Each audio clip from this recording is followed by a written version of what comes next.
آئیے تلنگانہ کی تعلیمی پالیسی میں اصلاحات کی سفارشات پر ایک فوری نظر ڈالتے ہیں۔ تو یہ تجاویز اصل میں تلنگانہ کے 30,000 سے زیادہ سرکاری اسکولوں کے نظام کو، جو کافی بکھرا ہوا ہے، اسے ٹھیک کرنے کا ایک پورا منصوبہ ہے۔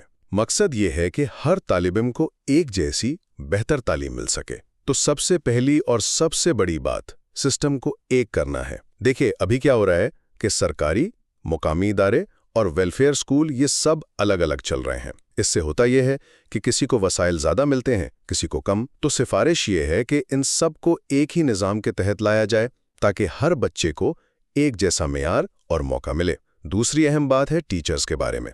اصل مسئلہ کیا ہے؟ ہمارے ٹیچرز پڑھانے سے زیادہ آپ سمجھیے کاغذی کارروائی اور مختلف ایپس چلانے میں لگے رہتے ہیں۔ تو یہاں تجویز یہ ہے کہ کلیریکل سٹاف رکھا جائے تاکہ ٹیچرز کا دھیان صرف اور صرف پڑھانے پر ہو۔ اور ہاں، ہر پرائمری کلاس کے لیے ایک ٹیچر لازمی ہو۔ اور آخر میں اسکولوں کے پورے سٹرکچر کو بدلنے کی بات ہے۔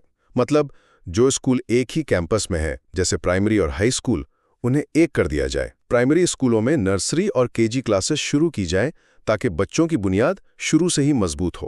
اور ایک اور بڑی چیز، ہر منڈل میں ایک اسکول کو ووکیشنل ہب بنایا جائے جہاں بچے کام کے ہنر سیکھ سکیں۔ تو مختصراً ان اصلاحات کا مقصد ایک بکھرے ہوئے سسٹم کو ایک ایسے نظام میں بدلنا ہے جو متحد ہو، مؤثر ہو اور جہاں ٹیچرز اور اسٹوڈنٹس پر پوری توجہ دی جائے۔